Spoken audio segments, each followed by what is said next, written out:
Fammi indovinare, anche tu stai iniziando a fare fluid art e stai spendendo un sacco di soldi senza riuscire a ottenere i risultati desiderati?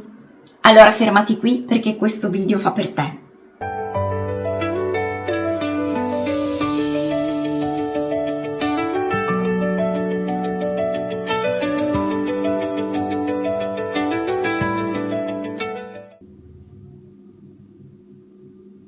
Che cos'hai? Ho deciso di fare fluid art. Ma è fantastico, finalmente! Sono entrata su YouTube. Hai visto quante cose belle si possono fare con la fluid art? E perché, scusa, quella faccia? Perché ho comprato tutto quello che ho visto. Ecco perché. E quanto hai speso? Lascia stare. Troppo, mi sento in colpa. Lo sapevo. Ma scusa, nei video tutti usano delle cose che sono super costose. Pensavo, se uso le stesse cose mi viene uguale. No? Invece è venuta una sorta di insalata russa liquida, una schifezza. Sto pensando di darmi al taglio cucito, aveva ragione mia madre. Ma no dai, non fare così, anzi, benvenuta nel mondo della fluid art e vedila come un rito di iniziazione che abbiamo fatto tutti, ovvero spendere un sacco di soldi per niente. Scherzi?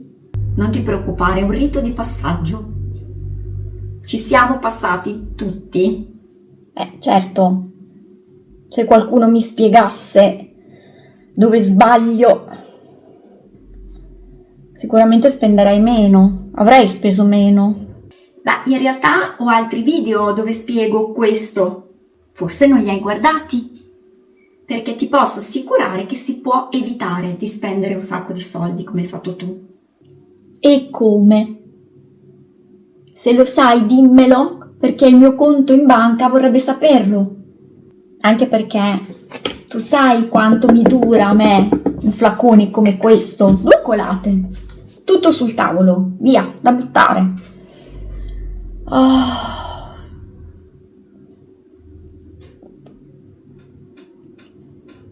Non credo che faccia per me.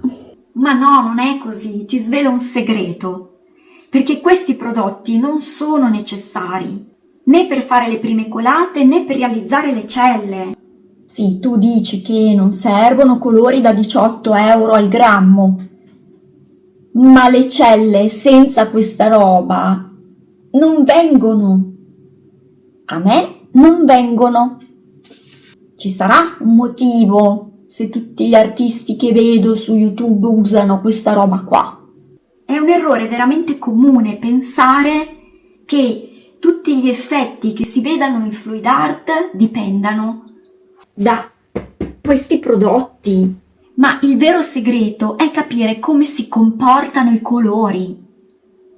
Non sono di per sé i prodotti. Quindi questa roba la mettiamo via.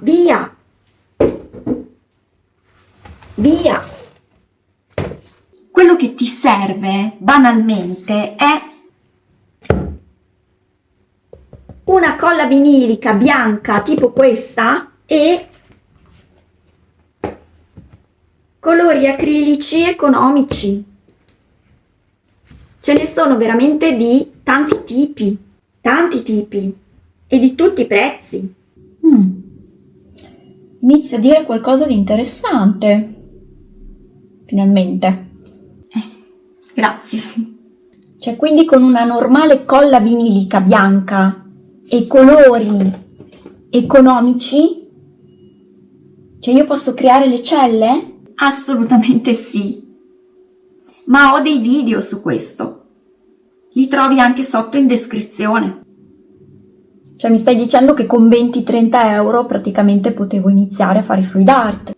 Sì, potevi iniziare con 20-30 euro. E forse qualche frustrazione, qualche delusione sul risultato, ma quelle sono gratis. Fanno parte del processo di apprendimento. e qualche frustrazione, qualche fallimento sul risultato finale all'inizio ci sta, è normale.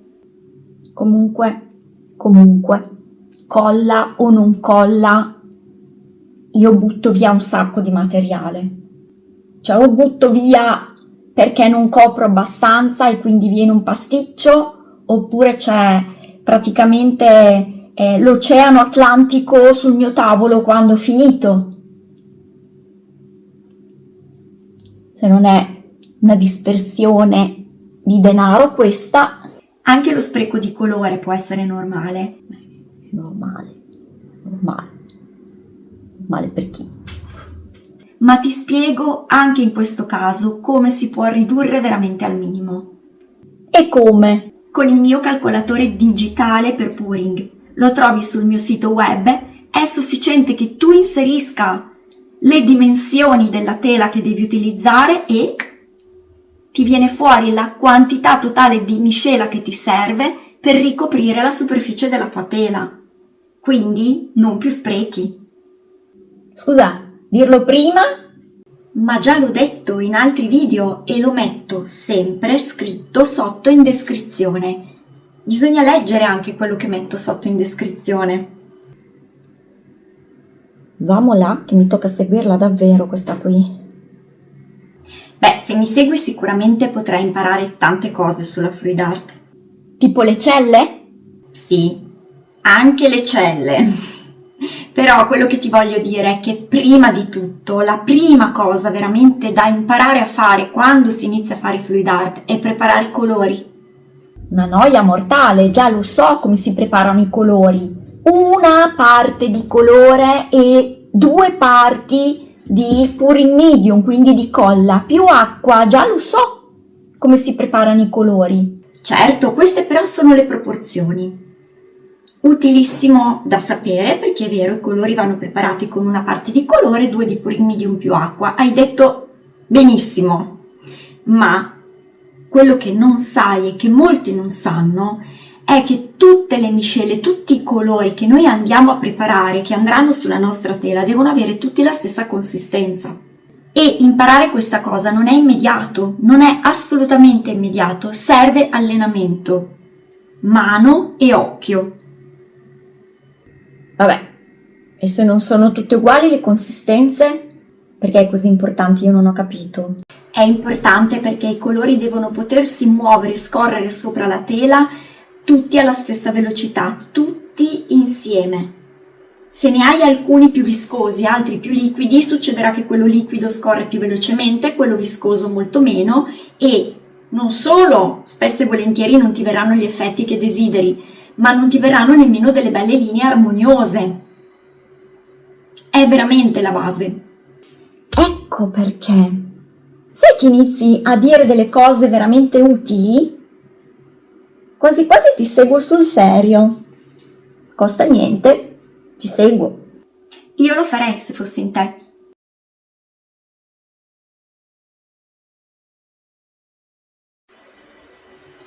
Quindi, ricapitolando, un kit come questo fatto di pouring medium economico come una colla vinilica bianca come può essere questa, colori acrilici da pochissimi euro che potete trovare nei normali negozi di cinesi o nelle più famose piattaforme e una piccola torcia, un piccolo cannello portatile come questo da pochi euro, addirittura un accendino usegetta come questo, saranno sufficienti per iniziare a fare le vostre prime colate. Perché prima di imparare a creare le bellissime celle colorate è fondamentale imparare a preparare i colori.